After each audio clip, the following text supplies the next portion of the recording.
Welcome to the Arc Fitness More Than podcast, a space where we explore the challenges and the triumphs of overcoming addiction and thriving in recovery.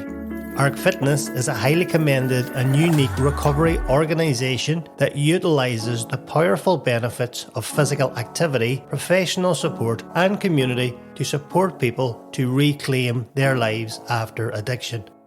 Each episode features conversations with individuals who have lived experience of addiction, as well as experts in the field. And together we will share stories, insights and tips on what it takes to break the cycle of addiction and to find a path to healing, growth and potential.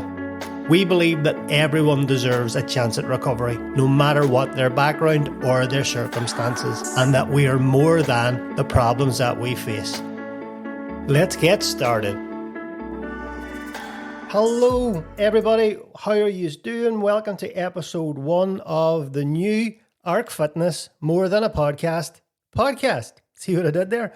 My name is Rutherford and I will be your host for today's conversation. For those who don't know who I am the founder and the strategic coordinator of Arc Fitness. We are a highly commended not-for-profit addiction recovery organisation that's based here in the northwest of Ireland. I am also a registered nurse, an addiction nurse therapist, husband, father, and a qualified personal trainer. However, more importantly, I'm also a person in long-term recovery from substance use and dependency.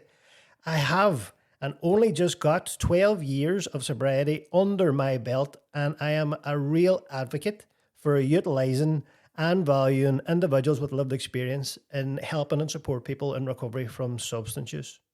And it's funny, whenever I do those introductions, I always leave that little bit to the end. And I do that because traditionally we live in a society that identifies us by our struggles. And the reality is we are much more than that though. And that's what this podcast is all about. So over the next 12 to 18 months, we are going to be delivering new monthly episodes of the podcast. And hopefully it will act as a source of inspiration, motivation on your journey to recovery. We hope it provides information and education, but ultimately we hope that it demonstrates the hope that is necessary in recovery. Now, the team that we have at Arc Fitness is exceptional. And I'm not just saying that because I'm biased and they're the team that's based here. They are. And I thought that we would use them and take a real team-based approach to the podcast moving forward. If you can remember our last podcast, which was hosted by the phenomenal Kevin Warren, the recovery position was a real hit and really supported so many people.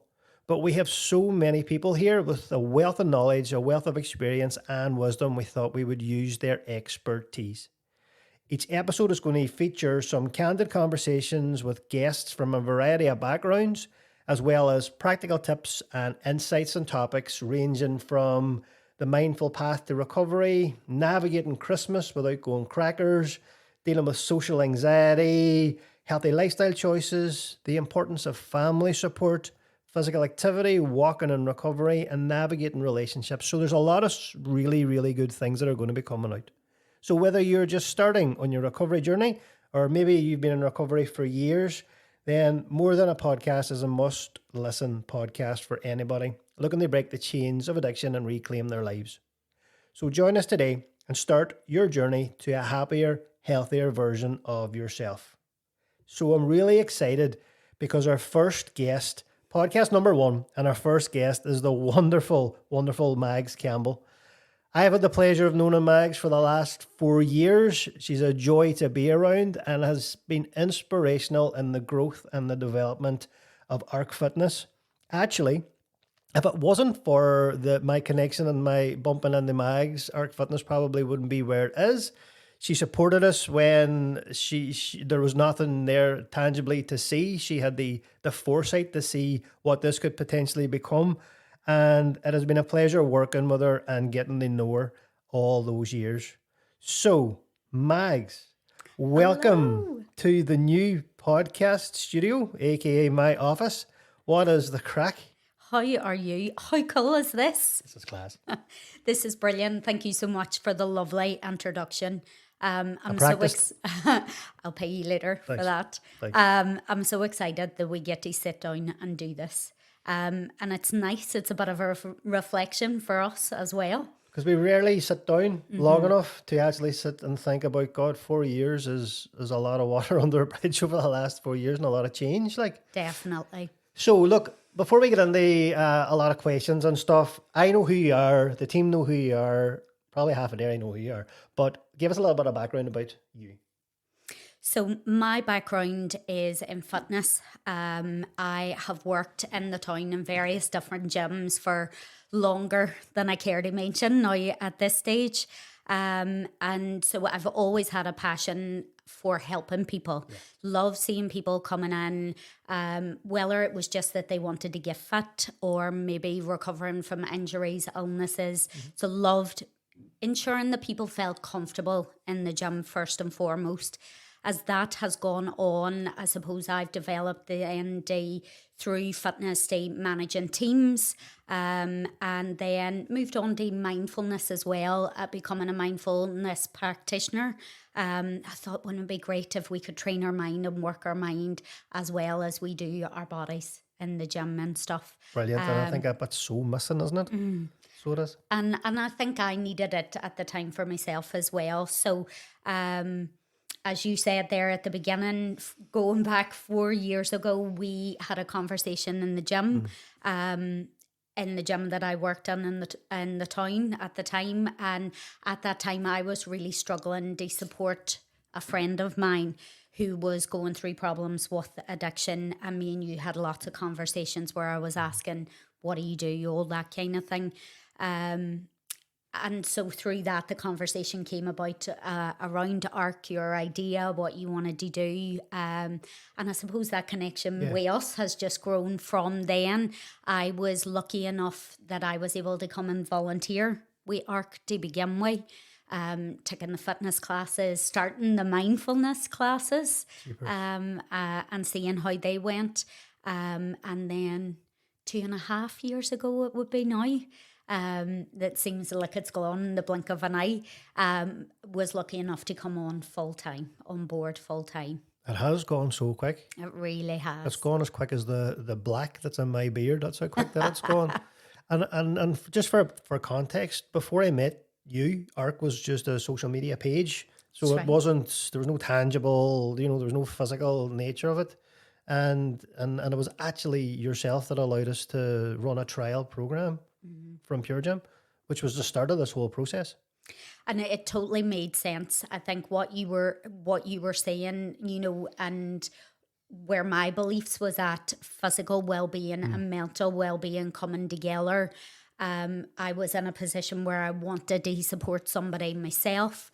So all of that coming together when you had spoke about putting together a 6-week program for people and using physical activity, it was a no-brainer, really. And I'm so glad that I was in a position to go, do it here, and see how it goes. And I just remember them first nights of making sure we had the space set up for you in the gym. It wasn't too busy. Remember, I used to get some funny looks from people whenever I was closing off. They're like, who's your man closing off the gym here? Who do you think he is? What's he doing? What's he doing here? So you've been involved with this kind of from the outset, working with us for, like, suppose in a full-time capacity for 2.5 years. So I suppose your role, so what is it? What do you do here? So, because there's a lot of people don't know and should know exactly what you do here because it's instrumental. So like I said, the mindfulness classes is probably at the core of fitness classes as well. But then my main role would be more operational. So looking after the team, ensuring that we're all well and looked after, and then looking after the day-to-day setup, how we do what we do, when we deliver it, how we deliver it, all of that. Because it's not just 2 people anymore. Any full-time? 6? Yeah. So now you're managing 6.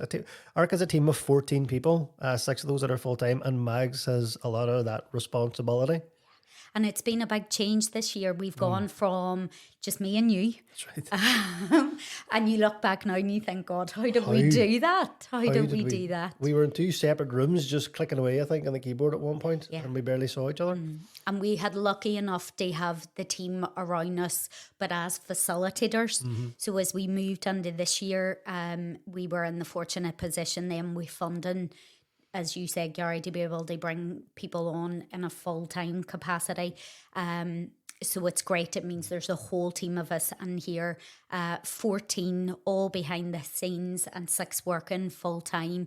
So just making sure we keep each other right, looking after what we're doing, the scheduling, coordination of our programs would be our big thing. Looking after our 2 communities, so our recovery community and the programs that go with that, and then also looking after family support community. I don't do all of that. I'm saying it now. We do have 2 coordinators who will oversee those communities as well, and then coordinators who look after the program. But I suppose then I'm looking after them. Yes, you definitely do. Max, how different has it been working for ARC compared to, I suppose, the traditional fitness organisations that you've worked with over the years? Because you've been there. Quite a few. I was being really polite, right? Yeah, you've been through a few. Okay. So how has it been different working in the context of this? I think, first of all, I suppose the freedom that we've had. This is something that you established and built, and then I've been able to become part of that along the way. In working in all our fitness organisations, it comes, especially corporate, it comes with the fixed background of a corporation really that goes behind it. It's been amazing with an ARC to have the freedom to build this the way it needed to be for the individuals that were coming through it. I think underneath all of that, ticking fitness and that physical well-being of people, and using that, allowing people to see that the gym's not a scary place, that anybody could come along, no matter if they've done it before or not. That fundamental stays the same, I suppose. So taking that scariness away from it, allowing freedom for us to develop this as we saw fit, and as the needs, as the need grew, we could develop it in that way. Was different from the corporate side of it in all our gyms, but and then we were able to grow our services around that. But in working with gyms, it's still dealing with people and seeing people coming in with everything that they've got going on with them. Is still underneath it all. Yeah, and that thing about making people feel comfortable is always really important. I remember getting sober, and so my first experience was going to a running club, which was a little bit different. That was only because the thought of me getting in the gym was terrifying. So working, and you do work really hard to make the environment like a really comfortable environment, a safe environment, a bright, and not a fearful environment for people to come in. But people still bring that anxiety in whenever they come in the door. Definitely. And I think it's that nervousness of what it's going to be like. So we've worked really hard on here for it to be really welcoming. There's no baseline fitness level. Everybody's at different levels, and worked hard to create a team of experienced trainers that can take people where they're at and can work with them from there, because people are coming as well, especially in here. I'm not saying they don't in a normal gym as well. Everybody comes with their own stuff, but here especially, people are coming way, maybe lack of confidence. Their mood might be through their bits coming in the door. So it has to be comfortable. It has to be nurturing environment and welcoming, and as well. We want to build that confidence through people seeing that I can do this. I could do a bit of a workout. I actually did more than I ever thought I could do. And seeing that grow as they develop through the program and everything is amazing. And I suppose in terms of the field of addiction and the field of recovery, was it something that you wanted to work in, ever thought about previously working in? So was that ever on your radar? I don't think it was, I don't think I had set out. I think I was very, very lucky that it just naturally and organically grew. I don't think it was until I was working within ARC that I actually saw that probably recovery and addiction had tasters through of it all throughout my life with family, friends, that kind of thing. As I said, I had a friend that was struggling. I definitely think I had saw scope as the fitness industry changed, and we see it all the time, different fads coming along, Yeah. different changes coming. I definitely got to a point where for me it was about physical and mental well-being and the two tying together, and that wasn't maybe always the case what you saw on a day-to-day basis in a commercial gym. Yeah. So definitely tying those two things together is what I wanted to do. And to help people. And then it naturally grew from there. I'm a firm believer that what's meant for you won't pass you. And, if you're open, these things will come to you. And it did. And it just naturally grew. For those listening, she's a firm believer in that. She does say that quite often. She definitely does. She's an extremely stoic individual. And just to touch on something, and you mentioned, and there's not to draw on this, but like obviously their experiences and families and our own experiences in life. And like the reality is, like people out there at some level experience addiction, whether it's directly within their family, their wider circle, their circle of friends. And it's a huge issue, and it's a massive issue that touches the lives of so many people. And the reason that we run the campaigns that we run these on a yearly basis. It started off with the No Shame campaign, and then we had the Emotion Changes Emotion campaign. They're really, really important to reach people and to try and start breaking down all of that stigma and that negative connotations that are surrounding addiction and recovery. And they were really important for us. And we talked about this for a long time throughout the years that we've been working, how important the campaigns were. And I suppose this year's campaign was a real driver for setting up this podcast in the first place. And I think the thinking behind that was the fact that most of us have faced challenges in our lives at some degree.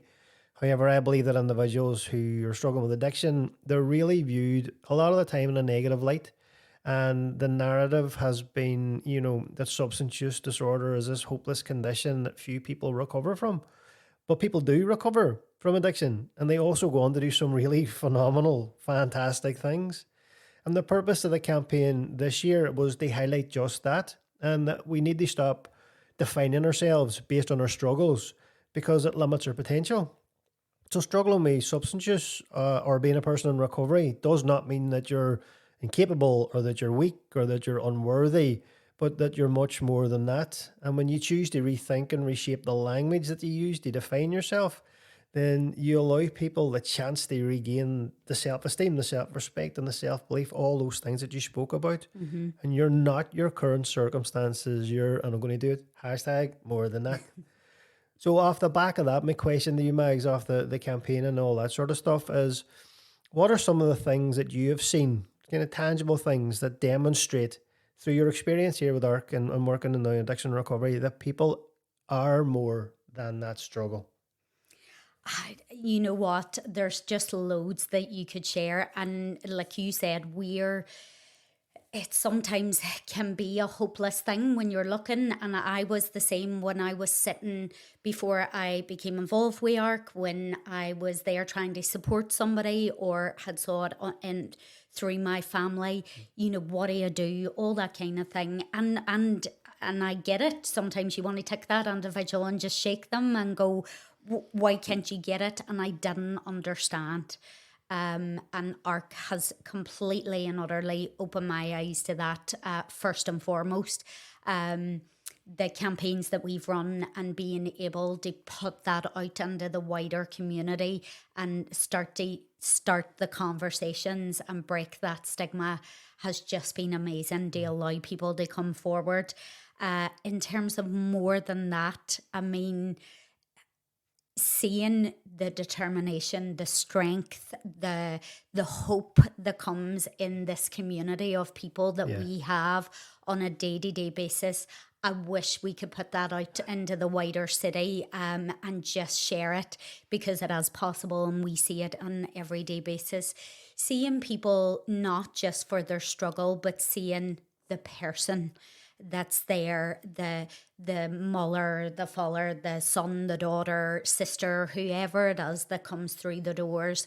And being able to see them for the musician they are, the creative person that they are, and all the goodness that they have in them.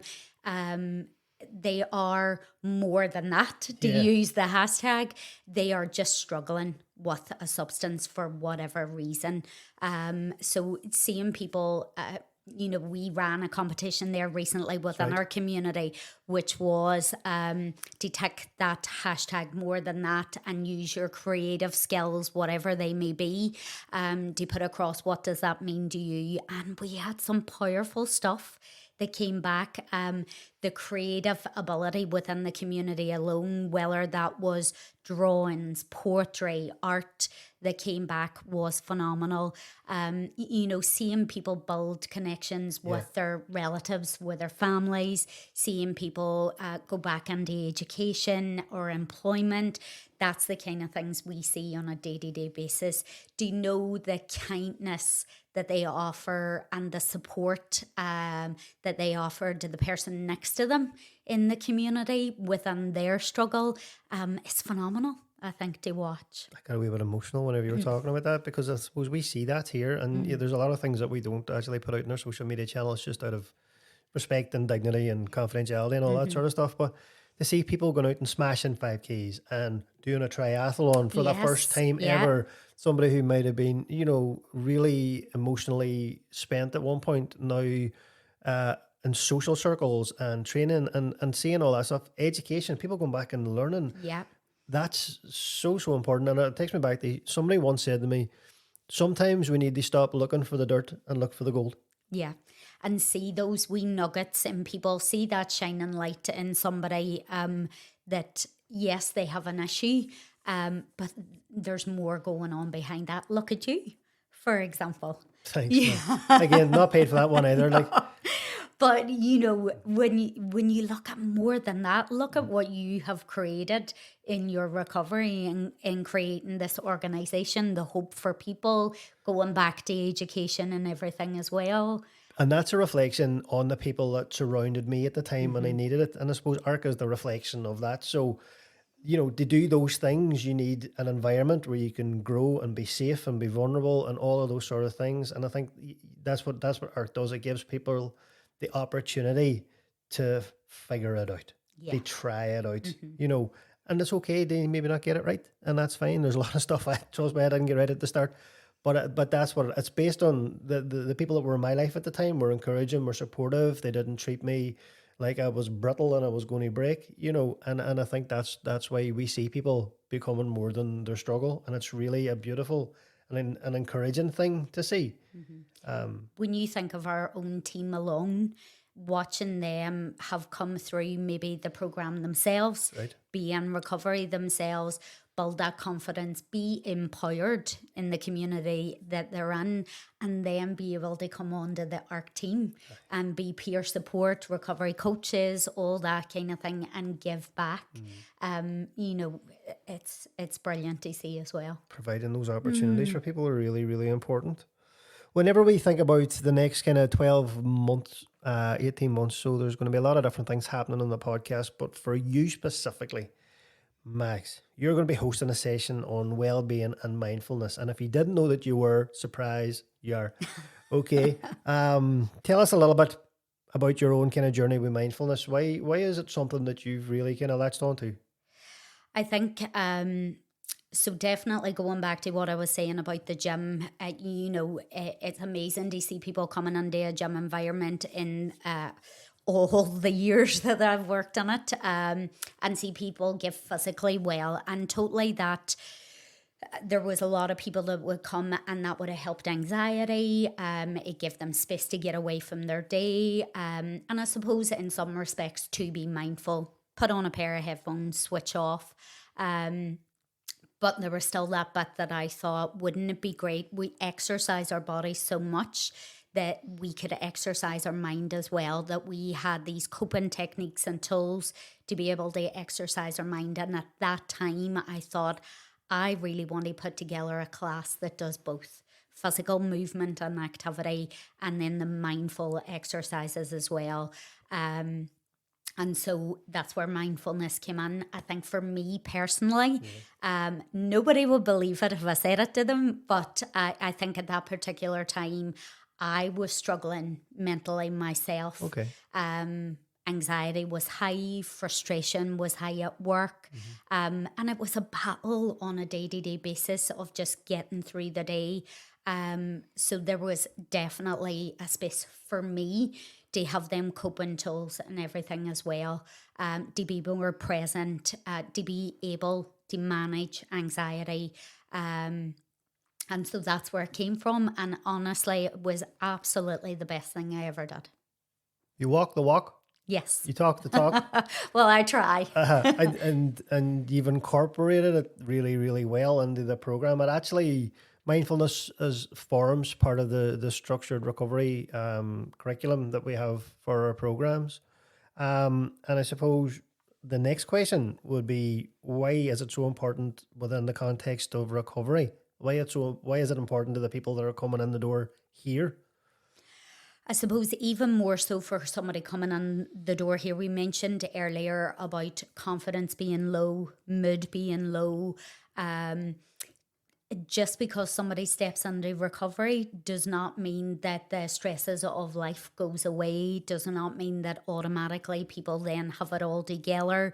So what we see through people coming in is that then it's learning to love again, empowering themselves, and just learning to deal with the challenges of everyday life. So for me, what I've seen as we've incorporated mindfulness into the program, really, number one, it's about that person, that individual being able to connect with themselves again. Yeah. We have a lot of people that comes through and they will say, I don't know who I am anymore. I've lost that connection with myself. The substance maybe has taken over and I don't know who I am anymore without it. So mindfulness really gives space to build that connection back up with yourself again. Get to know yourself. What stresses you, what doesn't, what makes you happy. Coping techniques as well, building that awareness of what do I look like when I'm stressed, what does stress me out, so that everybody then has coping techniques to be able to deal with just pressures in day-to-day life that comes on board. The last one, I think, and the biggest thing for me is the compassion element that comes with mindfulness, and allowing individuals as they go through our program and under the community to build that compassion back up for themselves, because that will be the thing. Everybody will be so compassionate to everybody else, so supportive to the people in their team and in the community and everything else, but they are maybe filled with a lot of regret, shame, guilt, all that kind of thing. So allowing them a space to be able to build that compassion back up for themselves, I think is so important. I think about the feelings that I carried in the recovery. So the guilt, the shame, the regret, the things that had happened, the things that you had no control over and all that sort of stuff. And that sits in people for a long time, I think, whenever they start this recovery process. And if it's kind of left unchecked, it just doesn't disappear and dissipate. It kind of needs something. And I remember the first time I was introduced to mindfulness, and I probably did what a lot of people do when they hear it. They're like, aye, all right, I'll just sit here in the dark room, grand. And then I gave it an opportunity, and it was really grounding. And if anybody knows me, I don't sit still very long. Like, I'm the only person who'll take a fidget toy to a staff retreat, a mindfulness retreat, And I think I need to incorporate it a little bit more. But I remember you telling me, because obviously we check in after some of the sessions and stuff, and you see noticeable differences in people who are maybe unable to sit at peace. Week one, they start the program, the first time doing mindfulness, and it's like they've got a fly in their pants. Like, definitely always there's a few in every program. And for some people, like you say, it's their worst nightmare. They have to sit still for that time. And what do you mean we're going to breathe? And, we just sit here. And it can be challenging. And we'll always encourage them, keep trying and keep showing up, and take it as it comes. Don't try not to overthink it. But they are the people that get the biggest results out of it. Okay. And it sounds so such a small thing when we talk about our breath and the power of just taking them couple of breaths and taking time just to allow yourself to calm down. But for people, especially in early recovery or just trying to navigate at different times, different pressures that come along, it can be that tool that's constantly there that really makes a difference. I'm a big fan of the box breathing. Yeah, definitely. I breathe in for 4, hold for 4, breathe out for 4, repeat as many times as possible. So I'm a big fan of that. But no, I'm glad that it's part of our program. I'm glad that you're so passionate about it because it comes through whenever you deliver the sessions. And I know that all the guys that actually take part on it really get benefit. So I'm excited for that episode because you're going to go in a lot more in depth. Surprise. Can't wait. And talk about the well-being aspect and everything around that. And before we go into our kind of next bunch of questions, I kind of just want to throw it out there. Guys, if you're listening to the podcast, if you like it, if it's something that you feel somebody else in your life would enjoy or needs to hear, then please like it, share it, subscribe to it, whatever that is. If you need to find out any more information on ARC Fitness, who we are, what we do, you can check out all of our social media channels or our website at www.arcfitness.uk. So please like, share, and get some more of this in your life. So back to the questions.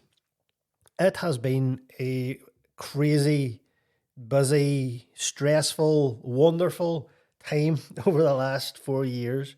When we think about where we started, not having somewhere, finding a premises, and then COVID coming down, and then everything going online, and all of that sort of stuff, we've seen it grow. Despite all that, we've seen it grow from strength to strength. And I suppose we've seen it grow from strength to strength without having any core funding from the government or from the health trusts. We've done a lot of work ourselves. And it has been a challenge for us all. We've been working extremely hard. There's been a lot of sacrifices from both our ends and a lot of the team to get to where we are. And I suppose now as you're somebody who's working in the world of addiction and not-for-profit and all that sort of stuff, what are some of the challenges that you've seen over the last, suppose, let's say the last 2.5 years that you've been here kind of full-time, suppose in relation to the organisation, but also the work that we do? I can't believe when you say 4 years and we think about everything that we've done in them 4 years. It's crazy. It really, really is. Challenges, I think for us, the big one is always going to be the funding, definitely. I mean, we love what we do and we're in such a good position, a lucky position to be able to do what we love on a day-to-day basis and to be able to help people. We've worked really, really hard in getting those campaigns out there, breaking down that stigma, getting people to come forward and speak about it. And we just want to continue to help them. So I say funding has been the big thing. I mean, me and you worked by ourselves for those 2 years before other people came on board. And there was only so much we could do with the two of us, so it did take more funding to be able to bring the facilitators that we had on full time, and we just want to continue that to be able to help. It is I suppose a new thing to me, and sometimes a scary thing when you've created these roles and you've created such a good organization, and then every year or 2 years you have to think the funding again and ensure that that's in place. I think in December last year, do you remember? It was the start of December.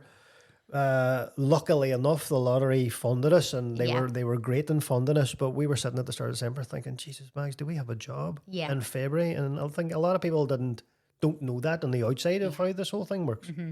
And that's it. That's the difficult thing about it. You always want to plan ahead. We always want to grow this and make sure that that we're servicing all the people in the city and in our community. And the funding thing is definitely. And you've worked so hard, Gary, to ensure that that's there and that we've grown. And the lottery and all our funders have been amazing at backing us.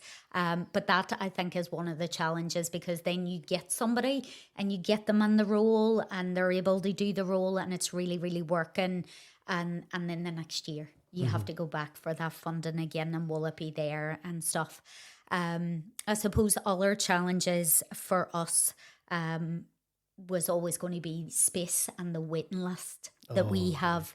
So space, I suppose, came about for us at the beginning. It was so important that we built a community, that this wasn't a service that was just 6 weeks or 8 weeks and then you were done, that it was a continued service with a community behind it and everything. And I think very quickly when we were on our first unit, we were running out of space and we were thinking 6 people, 8 people, maybe if we were lucky. Remember me and you taking meetings? We didn't even have a chair. We had sitting on a box, like a box jump, a box that we used for box jumps. That was our desk. A plyo box, definitely, that we had. So space was definitely a challenge for us. And then we were lucky enough to secure this unit that we were in.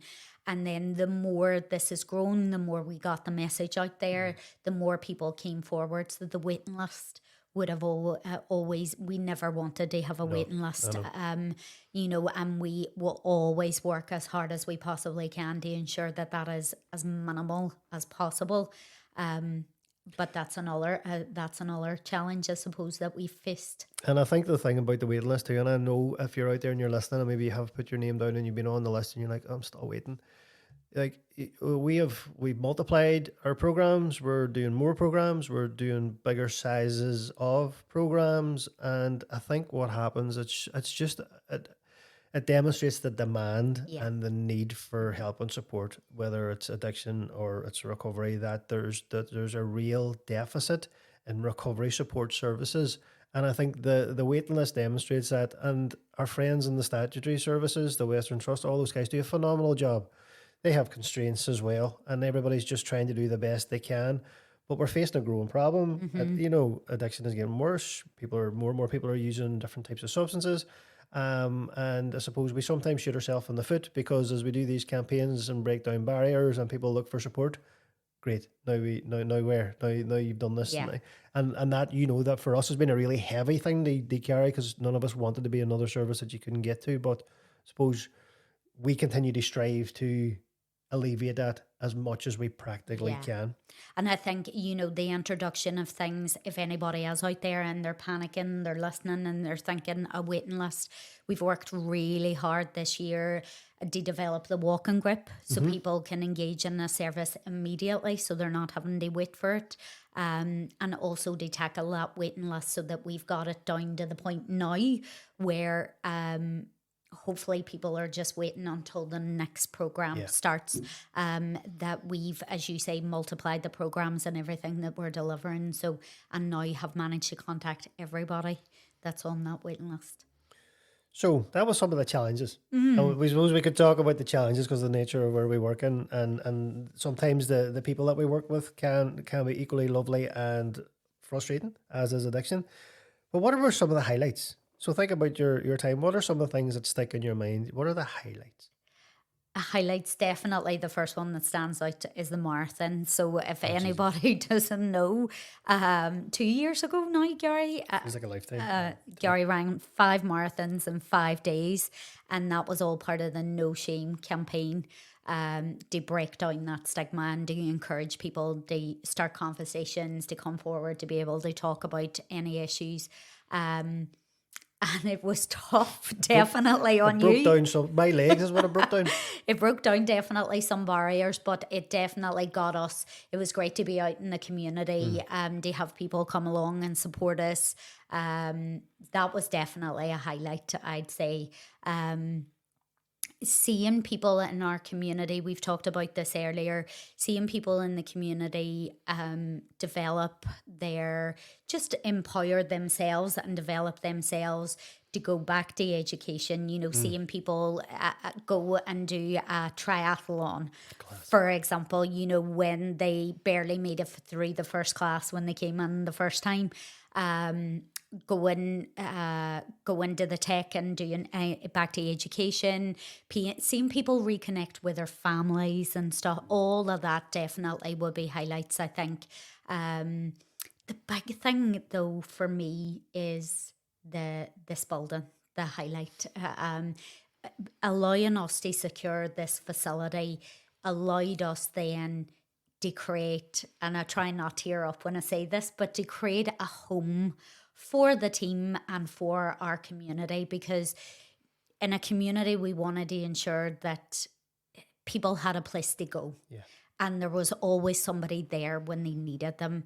And I think the facility allowed us to be able to do that. I mean, it was a game changer. It allowed us then to offer family support, which we didn't have before. So I think that would be a massive highlight for me. And we were really lucky, thinking back on that time, they have connected with Learning Pool. Learning Pool are an e-learning organisation based here in Derry, and they came on as a corporate sponsor. And I think if they hadn't have done that, financially we couldn't have moved here. There was no way it would have happened. So they allowed us to be able to move into a space and create that home. And I remember, it was over 2 years now. Do you remember everybody was on here? We were covered. There was about 40 tons of white paint, and we were just clattered and muck, but everybody just got stuck in. Yeah. I mean, there was literally blood, sweat and tears throughout the whole building. But and white paint, as you say, everywhere. But the community came together, painted the walls, did everything, and we built it together. We've had 3 phases of of work on it as we've gone through. Which is it's grown with us. It definitely has allowed us that space. That, going back to what we said at the start, it's allowed us to grow with the need of what we needed to deliver, which has been amazing. But we are running out of rooms to chop up. We definitely are. So, hey, if you're out there and you're an organisation and you want to become a corporate sponsor, then, hey, feel free, because we're running out of rooms here. So those were some of your highlights. Again, I share them with you. The public events and the colour dashes and stuff I love seeing.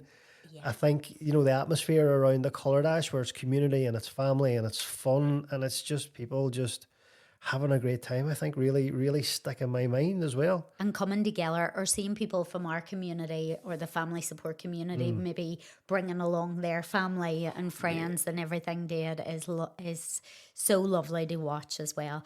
Bigger things than being able to deliver the health fair and the conference, to be able to deliver the city, the first of its kind in the city. You remember the first health fair came after COVID, and it was the first time all the organisations, community, voluntary, had all come together. There was about 37, I think, different organisations or something at the very beginning. It was like a big, healthy, sober party in the Millennium Forum. It was. But being able to be in a position to do that, to reach out to partners that are out there and other organisations and bring that all together is definitely a highlight as well. Going to ask you the $1 million question, Max. You ready for it? What's that? Right, drum rolls. I'm a bit scared. Right, what makes it work? So what makes art, what makes it work? Why is it different? And what makes it, than traditional recovery services that have been around?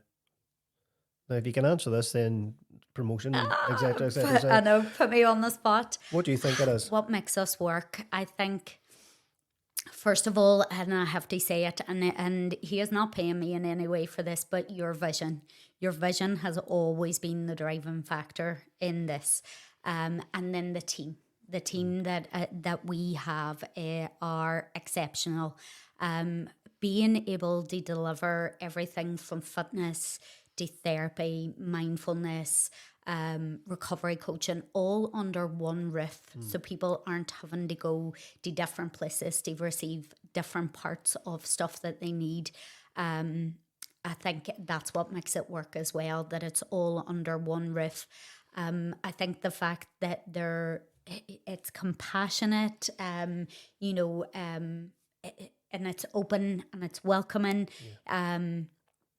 It really makes that difference. The fitness element being in there as well, I definitely think takes down barriers for people. They're maybe not having to come in and sit in front of somebody in a room and just talk. They can get up, they can get moving, which makes them a wee bit more comfortable as well. But I think the team and what we're able to deliver, that array which fits some with people at all different stages of their recovery, building their confidence and empowering them at the start, giving structure, routine, all of that, and improving their well-being overall with a fitness activity helps, and then being able to support them as they move on and the education stuff that we've talked about, and the therapy as they start to deal with maybe the thing that brought them into the addiction in the first place.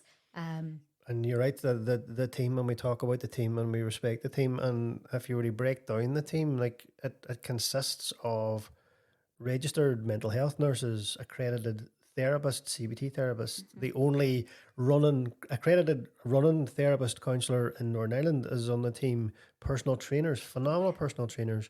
The professionally certified addiction recovery coaches on our team. The guys that we have are phenomenal. And you're right, they do make it work. If somebody was out there today, Mags, we're going to start wrapping up soon, because do you know what, this has been a really and I don't really want to, 'cause it's been a really nice time just to sit down. My shoes are even off. It's nice to just sit down and just actually Comfortable. be We could sit here and talk forever, couldn't we? My last ask is if there was somebody out there, right, and they are struggling with substances, they know that they're struggling, maybe they're just sitting with it, they're not too sure. What would your advice be to them? What advice would you give to somebody that's maybe stumbled across this, and I don't mean that literally, but maybe, and has come across the podcast, is listening to this now, and they're struggling? What advice would you give to them now?